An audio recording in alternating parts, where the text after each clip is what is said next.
Yo, yo, what's up mga kabuting-ting? Yan, good morning sa ating lahat mga kabuting-ting at welcome back sa ating munting channel. Yan meron ako ditong home service na mga electric fan dahil marami. At dito sa bahay na ito ay meron din akong ginawang washing machine. Ang problema lang ay hindi masyado makatagas ng tubig dahil maraming dumi sa drain valve.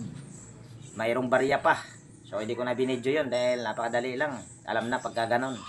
So, ito na ang titirahin natin. At bago ko ito umpisan, disclaimer lang, lahat po ng video na ina-upload ko sa aking YouTube channel ay based lang po sa aking experience at hindi ako dito nagmamagaling. So yan, umpisahan natin mga kabuting-ting. So yan, bali ito yung ating gagawin. Ito ay dalawang stand pan na parehas. Ang brand ito, HOE. HOE, HOE. So, tapos isang Marubishi na yung kanyang gearbox ay basag. Yan. Pero sabi ng may-ari, kahit hindi na daw palitan ng gearbox, basta umandar lang. So, try natin. Tapos ito naman, top mama na, ang napakadumi try na lang natin kung ayan ba ay magagawa. Ito, ang problema nito ay yung kanyang tawag niyan, guard lock natanggal. At hindi ko rin alam kung ayan ba ay umaandar. So yan, pali handa lang ako dito ng gamit mga kabuting-ting. So ibababa ko lang ito mga kabuting-ting. Dito natin sa baba titirahin. Yan, dito may karton akong inilagay. So yan, bali naibaba na. So tayo ay gagamit ng tester. Yan, handa ko na yung aking tester. Tapos on lang natin ito. Select natin sa OL. Tapos switch ko lang dito. Yan, naka number 1. Kunin lang natin yung power cord. Ito, minsan ko na rin itong mga ginawa, mga kabuting-ting. Medyo may katagalan na rin naman. Ayan, mayroon tayo na reading na 485 ohms. Sa number 1 yan. Dito sa number 2, ayaw tumigil. 508. Dito sa number 3, 536 ohms. So, try natin itong tignan. Anong problema nito? Saksak daw na muna natin. Para malaman natin kung ito ba ay uugong o hindi. So, saksak natin yung power cord dito sa aking extension. Pero patayin muna natin. Yan. Tapos, saksak natin ito dito. Yan, meron na nakasaksak na panghinang para pag kailangan, nakahanda na. So, pihitin ko lang dito sa number 1. Ayan. Umuugong lang. Umiikot kung nakita nyo. Umuugong lang. So, tingnan natin kung anong problema nito. Bushing ba or kapasitor. Tanggalin natin yung screen. Yan, kung nakikita nyo, napakalambot. At wala naman siyang alog. Pero tanggalin muna natin yung screen para makasigurado tayo kung malambot ba nga ba. Yan nga lang, parang loose thread na itong tornilyo na ito. Ayun, so tinatanggal. So ngayon, saka natin ikutin yung pinaka shafting nya. Yan, matigas pala ito. Akala ko ay malambot. Malambot lang kanina dahil makapwersa tayo dahil mayroon siyang ilisi. So pagka ganito, kung nakikita nyo, mayroon na siyang electrical tape. Pwede nyo siyang baliktarin. Yun nga lang, ito baka hindi na kayang baliktarin ito dahil yung kanyang guard lock, ayan basag. So wala akong mga guard lock ngayon mga kabuting-ting. So gagawa na lang natin ang paraan yan. Paraan na mas matibay pa. So ayos ko pala muna yung aking gamit. At dahil ililipat ko itong aking tripod. Ayan. Ayan. Bali ito yung ating baklasin lahat mga kabuting-ting. Dahil ito ay stock up.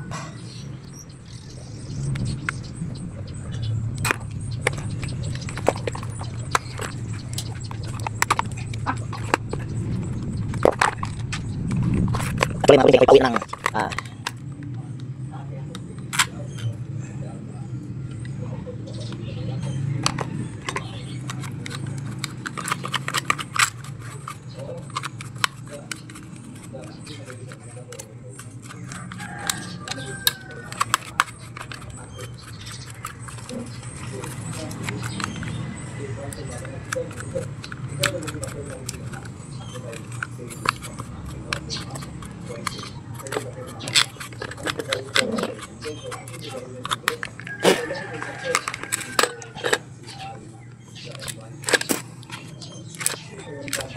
matigas.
Yan, ito ating dahan-dahanin lang sa pagtanggal dahil wala na tong cable tie. Tapos talian muna natin ito ng cable tie dahil baka madisgrasya yung motor, dahil ito ay may ugong at may fuse pa ito mga kabuting-ting. Hindi pa ito nakarekta. Actually hindi pala ako ang nag-repair nito, baka iba yung nag-repair nito. Mayroon din kasi silang kakilala na marunong din mag-repair. Baka yung isa yung aking ni-repair, ito hindi ko pa ito ni-repair. Yan, pagpagan lang natin. Yung kanyang busing sa likod okay naman. Yung pagbabasihan kasi natin yung shafting, yan napakaayos at wala pang groove. So hindi ko pa yan papalitan. Baka dito sa harap ang may problema. So yan ay ating, dito muna tayo. At lalagyan muna natin ang langis yung foam nya.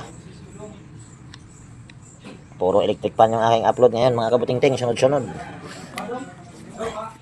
Actually, humabol lang sila sa akin nito. Pauwi na sana ako ng Libagon. Eh, tumawag sa akin yung nagpagawa sa akin ng yung sa drain, yung sa washing na una kong ginawa. Hindi ko nga lang binidyo. Napakadali lang kasi yun gawin. Kaya hindi ko na siya i-binidyo. So, dito tayo. Yan, hugutin natin ito. Kaso matigas, huwag nating ipilit. Baka good pa yung kanyang bushing. Di na tayo magpalit. Baka nag-stack up lang ito.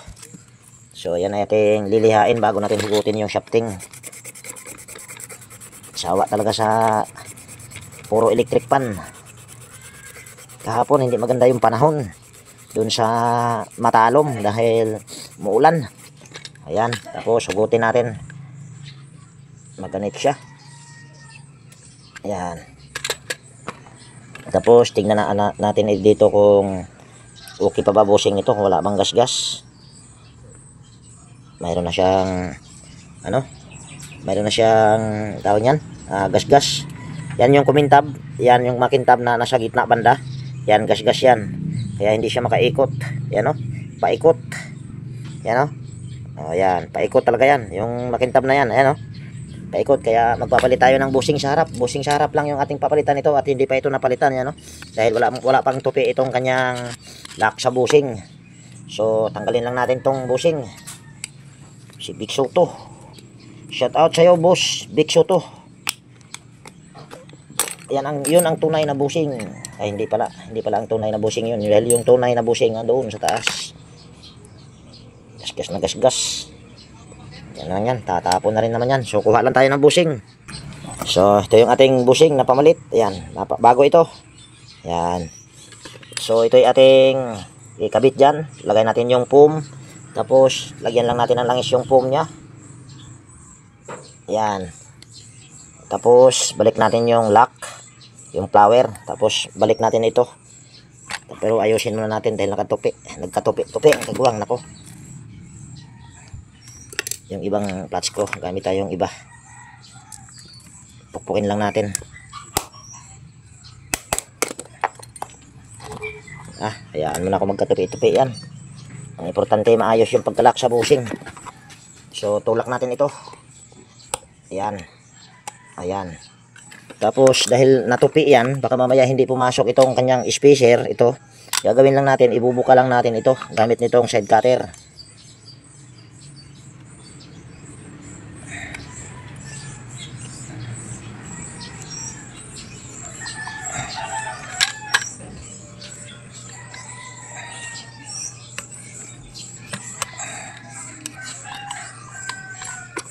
Try natin.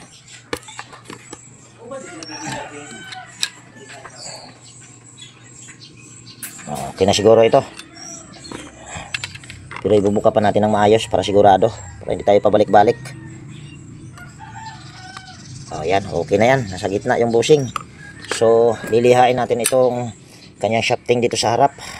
Para malinis. Gamit tayo ng liha na hindi masyadong magaspang. Lilihain natin. Ayan. Okay na ito. Ayan o. Okay na. Balik natin tong spacer. Ayan. Tapos assemble natin. Bushing lang siguro problema nito. Malalaman natin mamaya yung kapasitor kung mabilis pa ba ito. So salpak natin or i-assemble na natin ito. Hilahin lang natin kung ayan okay yung ano nito spacer. So, balik na natin yung lahat ng tornilyo.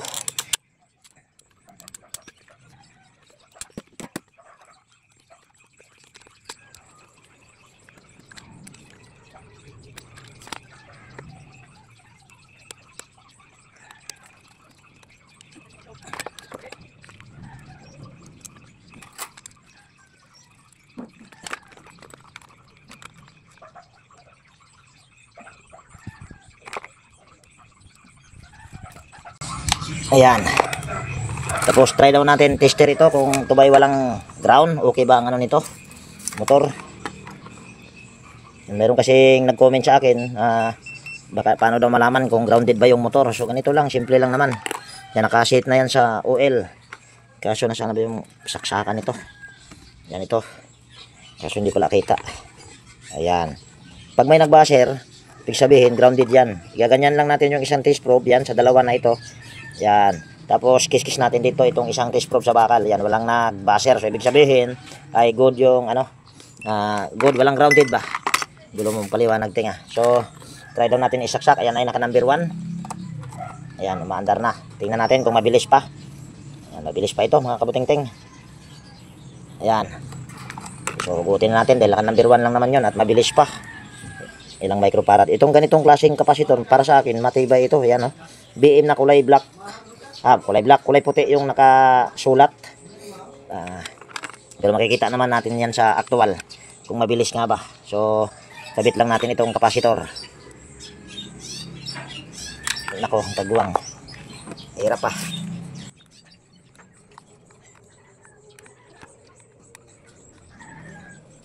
Ayan, tapos gaganyan lang natin yan. Ayan, tapos linisan ko muna yung screen, pati ito, pati yung takip, dahil kung hindi ko na ipapakita yung paglinis. Ayan, bali nalinis ko na yung screen mga kabuting-ting. So bago natin ikabit yung screen dahil may problema pa itong guard lock. Ayan, so gagawin lang natin dyan.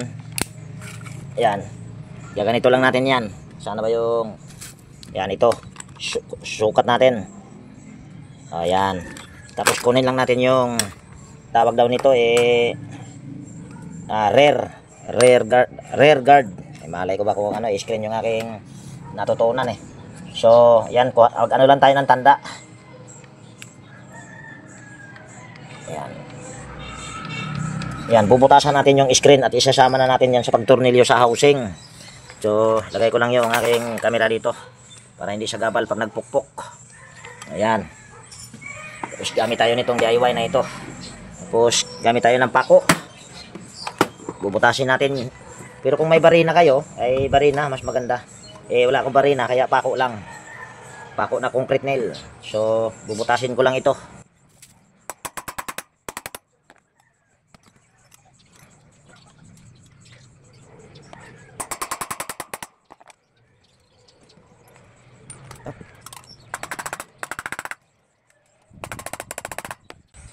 Ayan, okay na yan. Tapos tingnan natin kung tumama ba yung aking binutas dito sa pagtornilyuhan sa housing. Ayan, okay na yan. Tapos pwede na natin yan itornilyo. Huwag mo na problemahin kung sira yung guard lock, mga kabuting-ting. Kaya lang diskarte niyan napakasimple lang. Butasin mo lang yung screen tapos tornilyo mo dito. Okay na yan.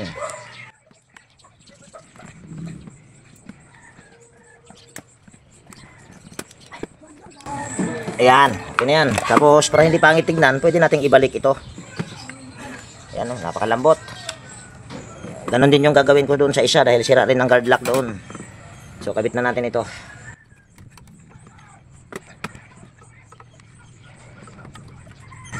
Okay na yan.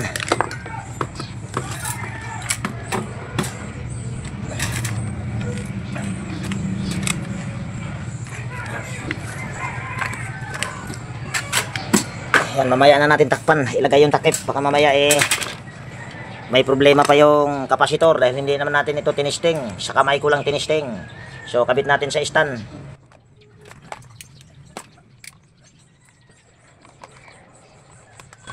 So yan, tignan natin kung ayan ba ay okay na.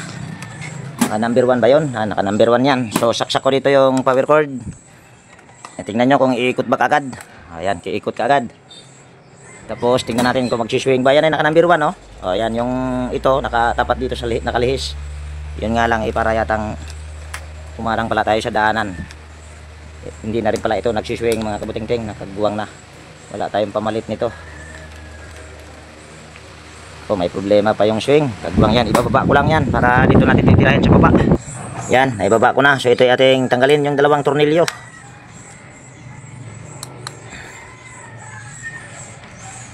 Wala akong mga pesa nito, mga kabuting-ting, dahil hindi pa ako nakapunta ng mga junk shop ba. Hindi na kasi ako bumibili ng buo nito. Mahal. Pudpud na yung kanyang gear. Ayan, oh, malalim na. Kaya hindi siya nagsuswing. So hanap lang ako, baka mayroon akong mahanap dito. Ayan, wala akong mahanap, mga kabuting-ting. So try ko lang gawa ng paraan ito para mag-swing. So pag ganito ay nasa inyo kung gagayahin niyo ito. Gagamit lang ako dito ng washer. Ayan, oh. Ito malalim na. So gagawin ko ay gagamit ako ng washer para nang sa ganon, itong nasa gitna lang naman yung nagano nito, nasa gitna lang yung napudpod. So dito sa gilid, yan, ito sa pinakababa, hindi pa pudpod yan. So kaya ang purpose nitong washer na ito para umangat ng konti at dito tatama sa gilid o sa pinakamababa dito sa aking kuko, oh. Yan, diyan tatama yung shafting na may thread. So try natin kung effective ba. Dahil wala tayong pampalit. So ito ay ating itutornilyo. Para-paraan na lang ito, mga kabuting-ting. Wala akong pyesa nito. Pag hindi kasi ako nakapunta ng junk shop.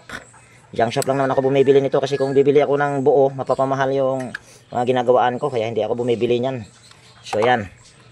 So kabit natin doon ulit sa stand.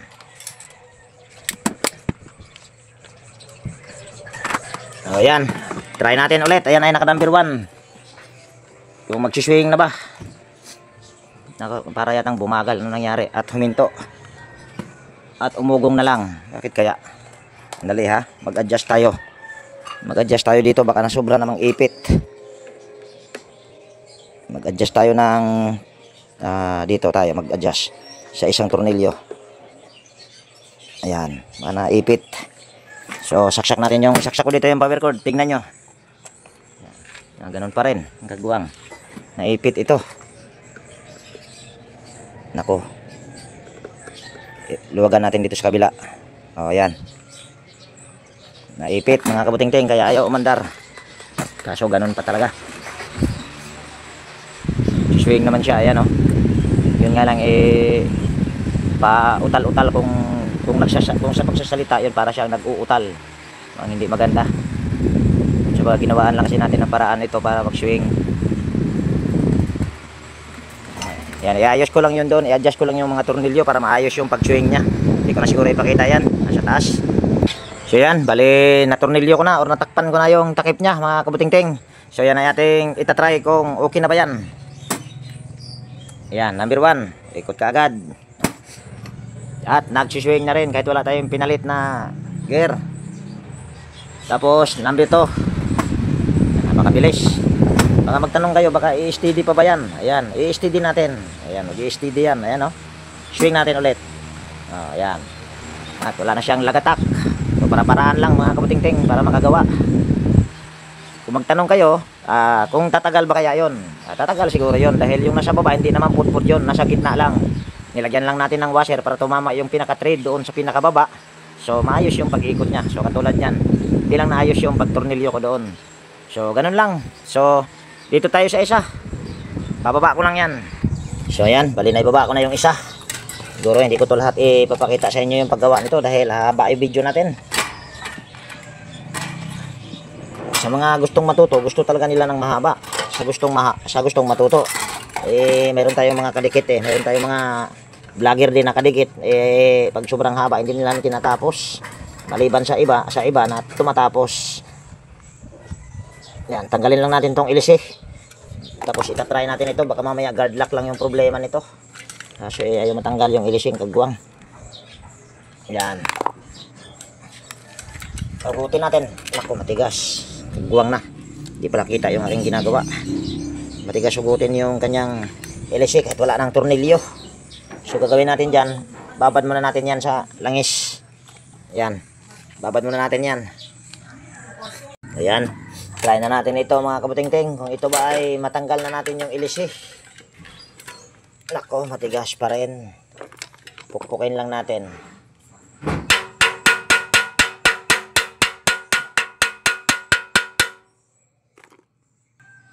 Yan, napakatigas. Hugutin mga kabuting-ting. Gamit tayo ng script dyan. Ipit natin yung shafting, saka natin ikutin. Napakatigas. Bakit kaya matigas yan? Ano bang nilagay dyan? Yan, ipit lang natin yung shafting.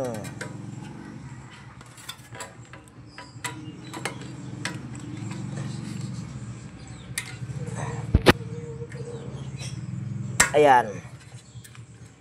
Tapos ikot-ikutin natin. Ayun. Natanggal din. Ayan. Baka ito lang ang problema, yung guard lock niya. Ayan, napakalambot naman. Tingin ko para yatang nilagyan ng pandikit. Ayan, napakalambot. Try natin itong isaksak. Baka ito gagana pa. Baka guard lock lang ang problema nito.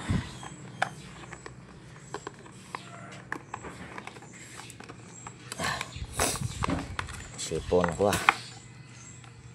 Yan, ayan, naka number 1. So, saksak natin dito yung power cord. Ayan, gumagana at mabilis. Ayan. Pasensya na mama. Masagianan. So, guard lock lang ang problema nito, mga kabuting-ting.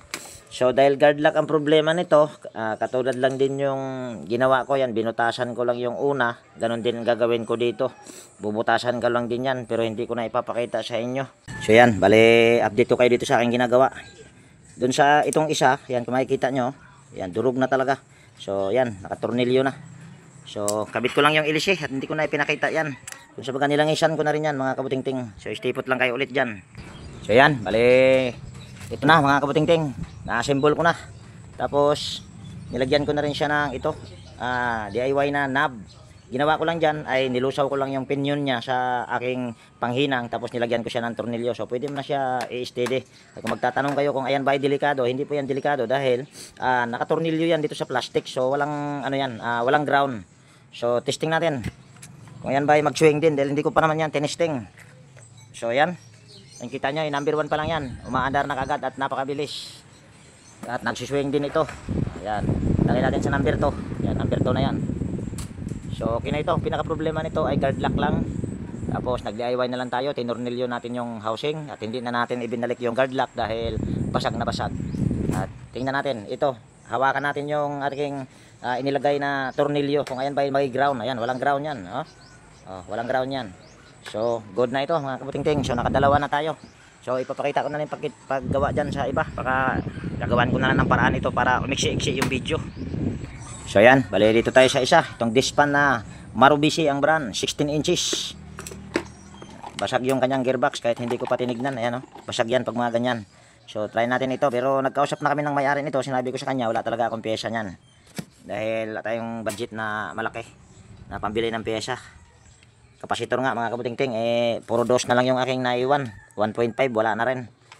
Ubos yung aking pyesa dito sa machine, puro electric pan yung ating nagawa. So tanggalin muna natin ito. Itong tornilyo sa kanyang tawag niyan, gearbox dito sa knob. Dahil naka-tornilyo yan. Tapos tanggalin din natin ito. Pero kung gagawan to ng paraan na mag-swing, try ko lang. Pwede naman tali basta mayroon lang alambre. Ayan, basag na basag So try natin itong paganahin. Ikutin lang natin yung shafting. Ayan, napakalambot. O baka andar ito. Try natin itong isaksak. Ayan, saksak natin dito. Patayin muna natin. Hindi ko pa naman ito tinisting. Ayan. Tapos pindutin natin sa number 1. Ayan, umiikot naman pala ito. Kaso ay mabagal. Yan mabagal mga kabuting-ting. Lagyan natin sa number 2. Yan, number 2.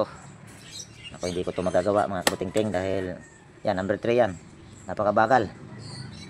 Hindi ko ito magagawa ngayon mga kabuting-ting dahil sabi ko nga, meron akong mga kapasitor dito kaso tuyo it. Yan puro tuyo it na lang ito. Yan, tuyo it. Wala na akong 1.5. Yan, tuyo it. Yan, tuyo it din. Pagka ito 1.2 lang kasi ito. Ayan 1.2 lang yung nakalagay dyan. Yan 1.2. Pagtataasan ko ng 1.5 yan, hindi kakayanin ng motor, masusunog lang. So hindi ko to ipipilit na gagawin. Sa sunod ko na lang siguro ito babalikan. So doon tayo sa isa, yung maliit. Pasensya na, hindi ko to magagawa dahil wala akong pyesa nito. Ayan, bali dito tayo sa maliit na top mama na box pan. So ito yung ating ititester lang mga kabuting-ting. Yan, on lang natin itong ating tester. Select natin sa OL. Dito tayo sa likod. Kita nyo. Yan, kita naman yung ating tester na naka-select sa OL. So ito yung ating, ayan, naka number 2 na pala yan. Kunin lang natin yung power cord. Ayan. Ayan, mayroon tayong nare-reading Try natin itong saksak. Baka gumagana pa ito.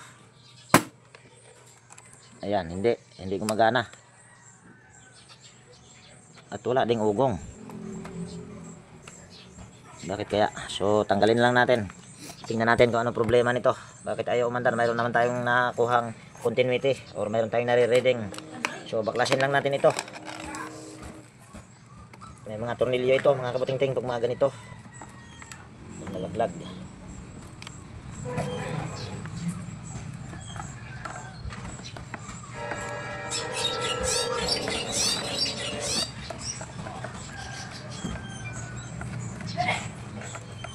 Daming tornilyo nito, pagbuwang.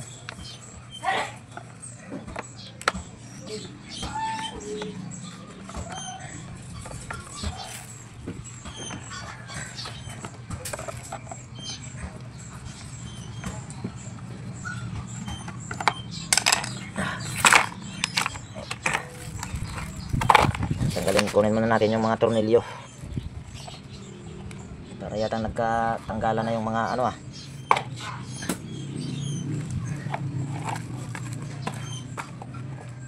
hirap ayaw matanggal. Meron pa yatang tornilyo ayaw matanggal. Ayan, kaya pala ayaw gumana dahil masikip ito. Ugutin lang natin, tignan natin kung magagawa ba natin ito dahil wala akong bushing nito, napakatigas. Ikutin yung kanyang shafting. So try lang natin itong paganahin kung gagana pa ba ito. Yan, tanggalin lang natin ito.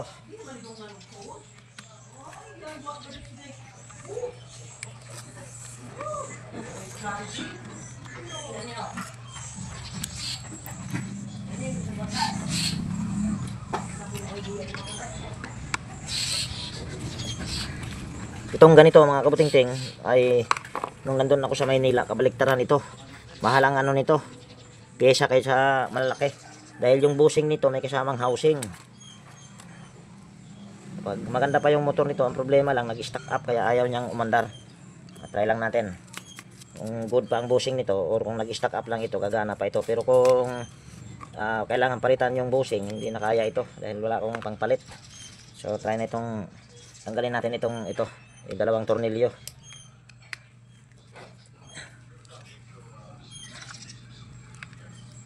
Malakas din ito kahit maliit ito mga kabuting-ting. Pang tutok-tutok sa mukha. Pag nag-ano ka ng computer, yan, pwede ito pang gamitin. Pang tutok-tutok. Anak ko matigas. Ayun.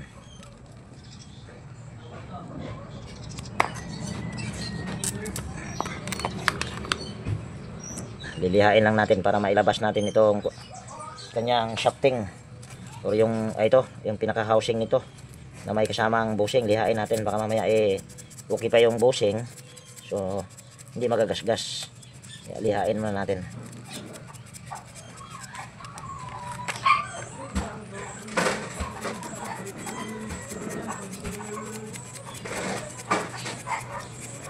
Ayan, pwede na natin tong hugutin. Tapos pukpukin natin sa martilyo. Ayun. Tapos ayan, nag-stack up nga lang ito mga kabuting-ting. Ayan o, nag-stack up. Nag-stack up ito dito sa rotor, hindi dito sa bushing nya. Yan, wala namang gasgas yung kanyang bushing. Yun nga lang, parang malaki na ang butas nito. Ayan o, maalog-alog. Ayan na to. Hindi na pwede ito. Hindi na pwede ito mga kabuting-ting. Nag-stack up lang ito dahil dito sa, ayan, kay nalawang yung kanyang rotor.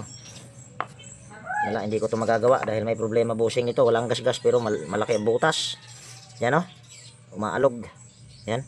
So, hindi ko na ito gagawin. Dalawa yung ating nagawa. Dalawa din yung hindi natin nagawa. Yun sana. Yun nga lang wala akong kapasitor na 1.5. Kaya hindi ko na ipinilit. Tsaka yung kanyang gearbox basag din. So, yun lang yung ating nagawa. Yung dalawang, yan o, dalawang stand pa na 18 inches yung LC niya na ang gamit ay aluminum. So yan, bali dito ko natapusin yung video natin sa araw na ito mga kabuting-ting.